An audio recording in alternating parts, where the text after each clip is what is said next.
Hi, welcome everybody to the video review of the LG Nexus 4. First of all, I want to thank our friend at Global Work Mobile for the Nexus 4 we have for our review.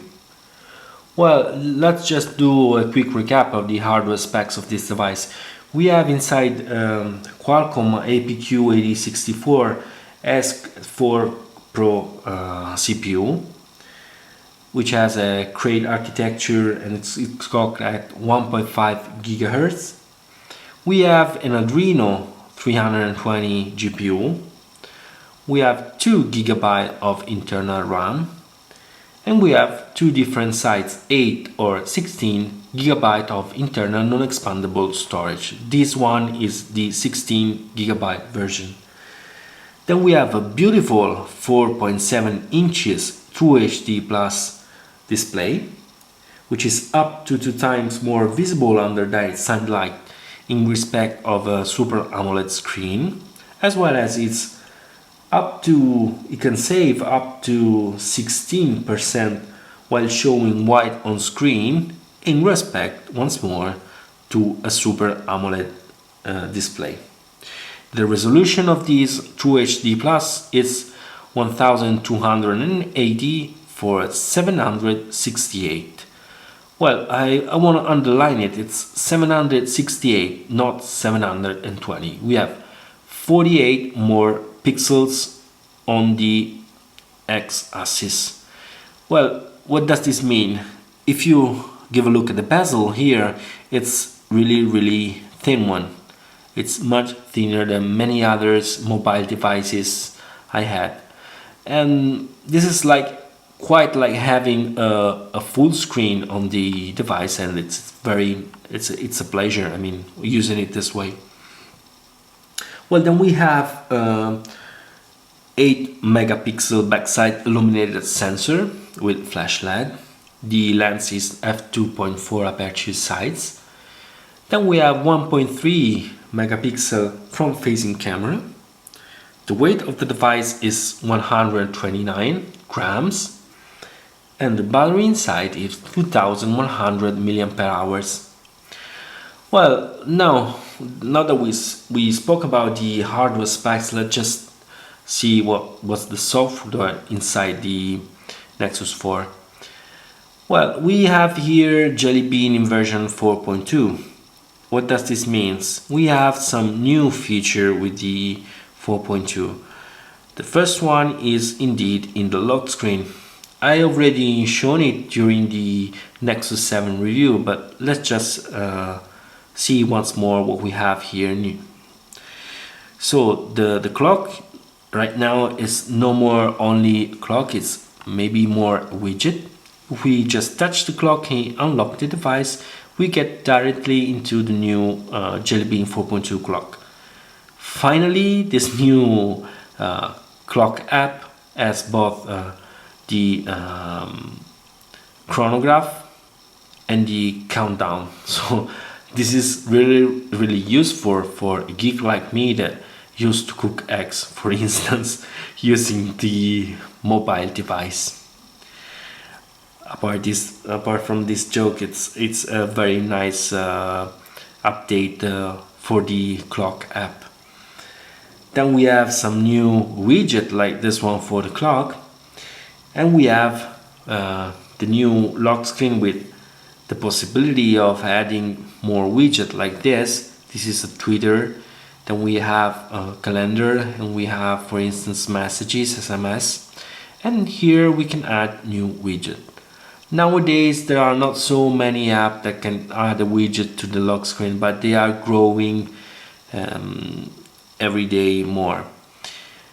That's just one point in the implementation Google did of this widget on the lock screen.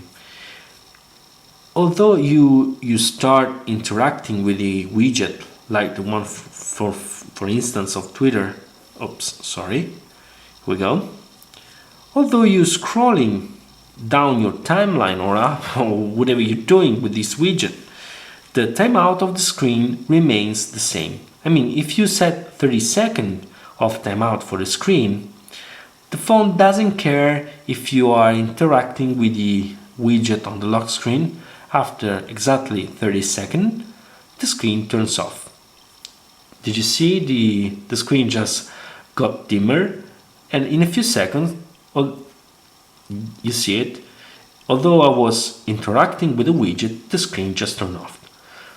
This is not a very good implementation of the widget in the lock screen. I guess Google maybe should let us choose if to stop the screen timeout while interacting with the widget on the lock screen. Well, moreover, we have here Google Now just going up from this little circle here, dot one. Then what else we have with the Jelly Bean 4.2? We have, for instance, the new notification bar, which is just a notification bar in this way. And if we touch this button here on the upper right corner, we get directly into the quick settings. The quick settings here are not selectable one. Moreover, most of them, I mean maybe all of them but the airplane mode, are just shortcuts for a sub-menu inside the settings menu. As you can see, if I choose the airplane mode, it directly goes into airplane mode without having to choose any other settings in any other sub-menu. Well, we can just switch directly to the quick settings using two fingers and scrolling down, or swiping down, sorry, from the notification bar. Well, you can see that we have here the user of the phone, but this is the phone version of Jelly Bean. This is not the tablet one, although the OS inside is the same. I mean, they are not two different OSs, they are the same OS. But Google was forced to remove the multi-account functionality inside the phone interface because of copyright that Nokia have with this kind of function with the Lumia series. So I just hope that the developers of XDR or someone else will just re-enable this feature inside the phone version of Jelly Bean 4.2, because I think that although maybe in the phone it's not as useful as in the tablet, it could be anyway a good feature to have. Well, what else? We have, of course, with Jelly Bean 4.2, finally the pinch to zoom functionality inside the Gmail client. Finally, because we already had since many releases of Android inside the stock email client, so I don't see why they didn't implement it inside the Gmail client before. Anyway, finally we have pinch to zoom inside Gmail client. Then we have some new stuff, some new effect inside the gallery. I've already shown them inside the multimedia focus of the LG Nexus 4, like the one related to the edit of the picture. We have this small button here on the left down corner. We have some Instagram like filters. We have some here some things to have. We have the possibility to cut the picture, to resize it, and to adjust color, brightness, saturation, and so on. Then we have even a new keyboard, which is quite nice because finally we have the swiping gesture inside the keyboard. So this is something like swipe we already have since quite a long time, but here it's working quite good. So oops, sorry, the last famous word, I just wanted to write ciao. No, so thank you, guy. Ciao. Okay, as you can see, it's quite good. Oh, what is really nice is the vibrator inside the phone can keep up with the haptic feedback while you touch the keyboard. This is the first phone that can really keep up with my speed while typing on the keyboard with the haptic feedback. Nice things indeed. Well, what else? Speaking about the music and the audio inside the device, both the speaker here and the one on the back are quite good because they have quite a high volume, so it's nice to use them. And even using the headphones, it's a pleasure to listen to music with this LG Nexus 4. Then let's just go with the one of the most important things. I mean, I would like just to remind you that we have 2 GB of internal RAM. So as you can see, switching between apps, you don't even have to reload anything because it's everything inside the RAM. So this is a nice addition of having 2 GB of RAM. Very good.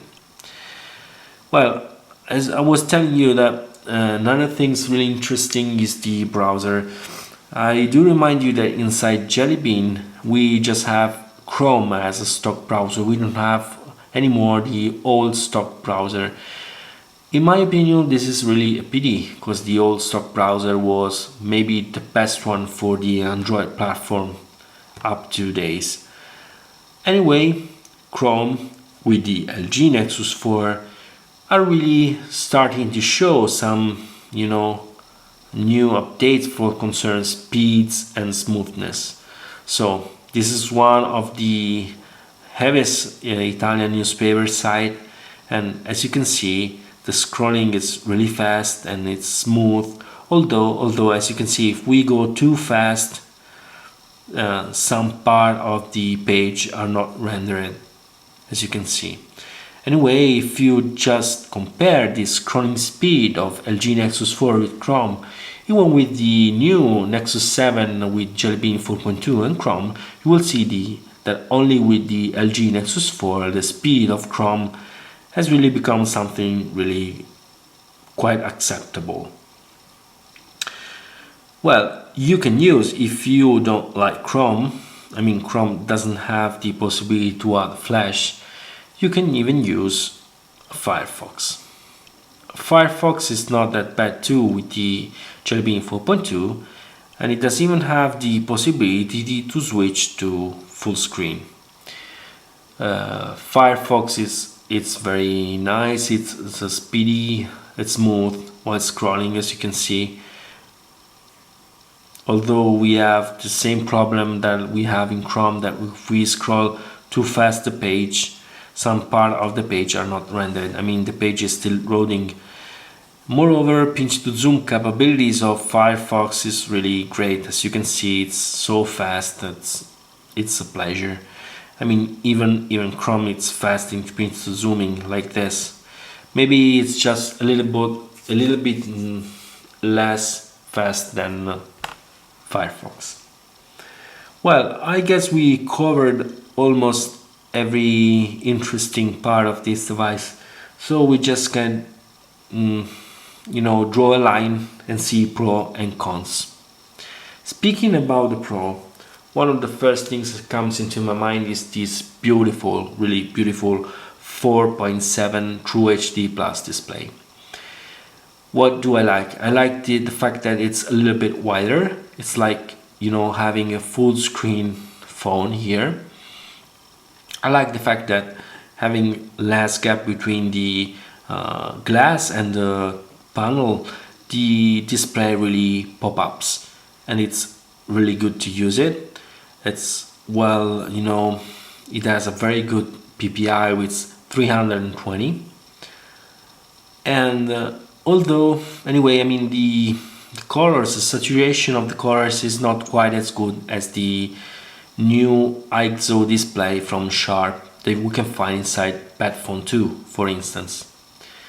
Anyway, this is maybe one of the best LCD display actually on any Android device. Really a pleasure to use it. I mean, having such a nice display and the new Jelly Bean 4.2 together with such a great CPU, which is the APQ 8064 with the Adreno 320, the speed of this device is incredible. It's really fast, it's smooth, it's a pleasure to use it day by day. It's, you know, this is the power of stock. The power of stock, the power of this CPU, it's really good. Although there are some, you know, weak point. Someone points out that the display is not that reactive. Well, I have to say that in my opinion this is not anything that deals with the display itself. It's just a settings. I mean, it's just how Google decided the display will react while, for instance, scrolling pages. As you could see, Chrome is not as fast as Firefox in pinch to zooming, for instance, but it's nothing to deal with the with the display itself. It's just the settings. I mean, look how Firefox it's speedy in pinch to zooming, so the speed reaction of the display is great in my opinion. What else we can say? We can say that we have a good lasting battery with you know, using not that much the phone. You can get up to 1.5 days, maybe 2 sometimes, with a medium usage, medium to high usage. Anyway, you can cover a whole day. I mean, turning on the phone at 7 a.m. I just put it in airline mode at 2 a.m. at night, and I still had about 35% of battery left. I mean, I have 6 Gmail account. I have Yahoo account. I have Twitter. I have many other stuff. So it's quite good in my opinion. Well, speaking about the cons, I love the form factor of this display. I love that it's made of glass. I mean, all these are subjective point. I love really how this device is, you know, is built, starting from here, from the fact that it has some kind of symmetric, you know, front here. But although I really love the fact that it's made of glass, it has unibody design, you cannot hear cracks or anything else while holding in your hands. It's a pleasure. The big point is how long does glass will last. I mean, I'm reading so many stories about people cracking their front glass as well as back glass. Here we have, as I told you, Gorilla Glass 2 for the front and the back. But Gorilla Glass 2 is thinner than Gorilla Glass 1, and maybe we could have some problem. Only time will tell. Let's see what happens, but let's hope that the nice form factor doesn't mean that this is a very, you know, delicate phone. Another things that I don't really like of this phone is the fact that we cannot expand the internal storage. This one has 16 GB of non-expandable internal storage. Google, please, really please, do understand that we need more internal storage. Not everyone has a flat data with the phone. It's not right to use the connection every second because the battery will drain faster. I mean, we don't have nowadays battery that will last so much that we can even afford to have to be always connected to just listen to music, for instance. So I would really love that Google will considering, you know, bigger internal storage size like 32 internal non-expandable storage. Well, what else? Maybe this is not really a cons, but you should even consider it anyway. It's not easy to find this phone. Nowadays, if you live in a place where the Google market lets you buy this phone, you can wait up to 4 to 6 weeks to get this phone. So, for the review of the LG Nexus 4, that's all. Once more, thanks for watching and bye from TechnoLost.